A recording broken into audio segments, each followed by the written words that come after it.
All right, hello everyone. Just wanted to follow up with some videos here for week two. So hopefully everybody was able to find the syllabus for the penetration testing course.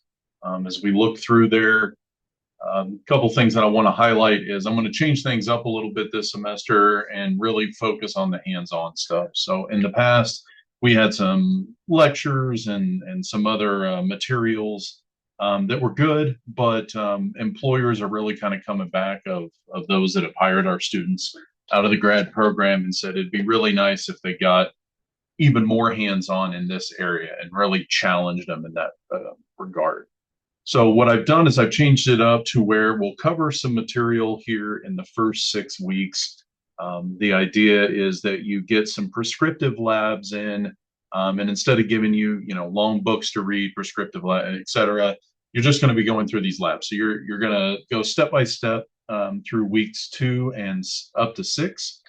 And then the rest of the semester, we're going to focus on some CTF challenges where there is no step-by-step directions. You just have to go through the environment and capture whatever resources are asked of you to go kind of dig out. So it's good. It's a good way to learn and kind of a gamified way of learning. But they're extremely valuable when it comes to testing your skills and make sure that you not just read the labs or do the labs, but you actually comprehend the labs.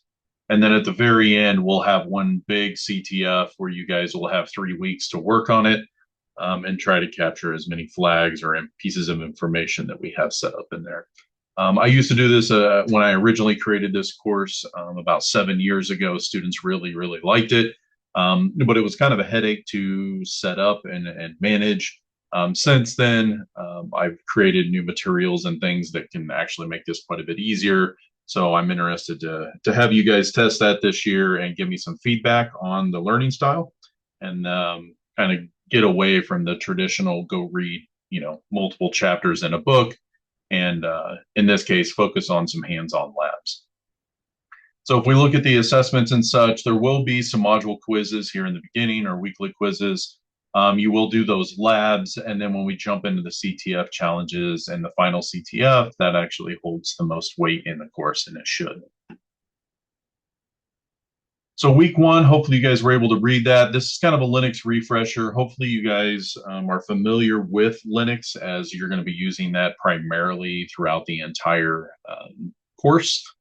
So if you need that, by all means, go in. We won't be grading the exam or anything like that, but it'll help give you kind of an idea of where you're at with your Linux skills. I went ahead and opened up weeks 2, 3, 4, and 5 so that you have time to work on these labs. If you click in each one of these, you're going to get an objectives list of topics that's going to be covered. These keywords will be important as that's what we're covering. And then it'll kind of cover some of the tools that you'll be going through in those labs. To do those labs, you simply click on the link here. It'll open it up in a new tab. If you're not familiar with the NetLab system, you'll need to make sure that you just come down here to new lab reservation, record a lab for myself. You can pick any one of these pods as people are going through those. So you can click the right arrow over here. There should be plenty of pods. It looks like 20. So if you need more or for whatever reason they're taken up, otherwise you want to click just below the red line there. And then you can adjust this timeout. I've set this to where you can go for up to 8 hours, I believe. So you can at least give yourself, I would say at least give yourself 2 to 3 hours, even if you don't need all the time. That way you don't have to keep extending the reservation. You can extend the reservation if needed.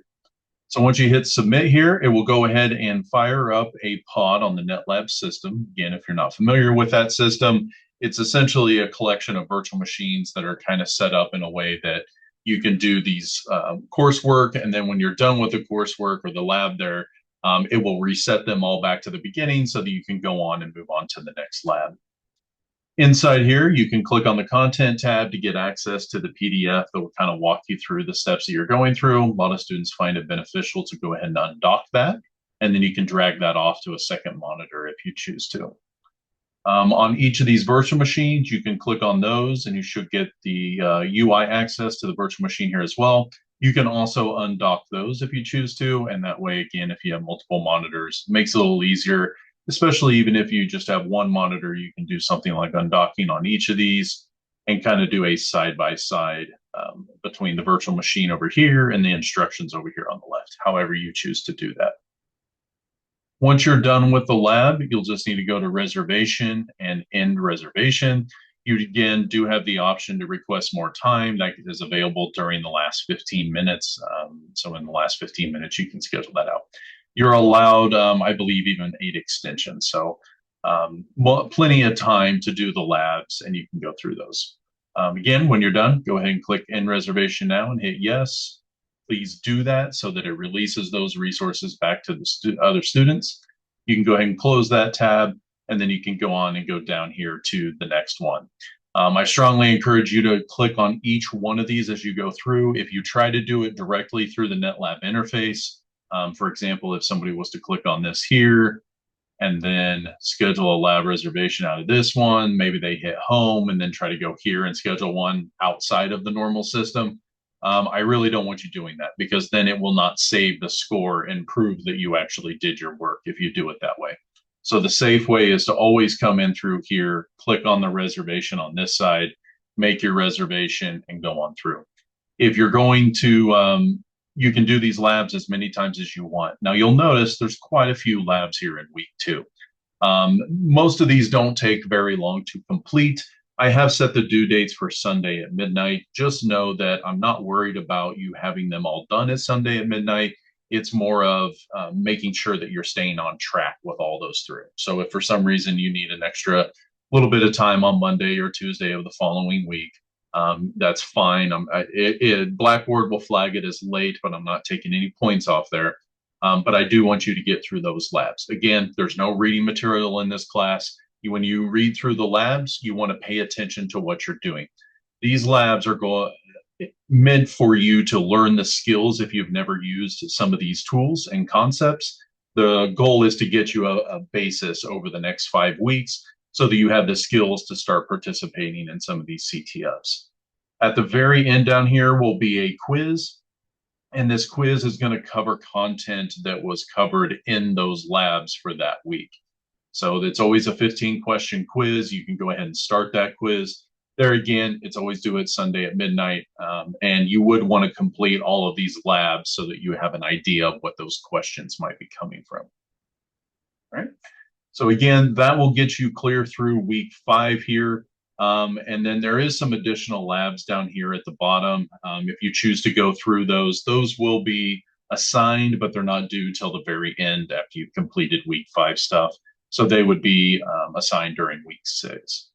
All the other stuff in this course, I will release and get you some more information when we get to the CTF time. I'm in the process of building a lot of those out. If anybody has any questions, please feel free to reach out to me via email. I also went ahead, because of the nature of this particular style, I did start a Discord channel, and you guys are welcome to join that channel to ask questions, work with other students in the class. I've done this in the past, and it seems to have worked really well for most people. I threw a couple different channels in there, but if you guys have suggestions for other channels, things like that, by all means, please reach out. I will try to create videos as it makes necessary, or if there's issues or something like that, I'll create some videos. These videos are all going to be posted out there on YouTube, and so you'll see a link here shortly that'll pop up before week 1 that will say YouTube playlist, and that will be a playlist of all the videos associated with this class. What students have liked in the past is they just go into that playlist and bookmark it, or they will even subscribe to it, and that way if a new video does get posted out there, you guys will get notified. I will always use the announcements inside Blackboard as well to make sure you have access to that. I hope to have fun this semester. Like I said, the goal was to try to get away from the boring stuff and really get to the hands-on, as we had a couple employers that really wanted to push this style and see what kind of students would come out of the program. Look forward to working with you this semester.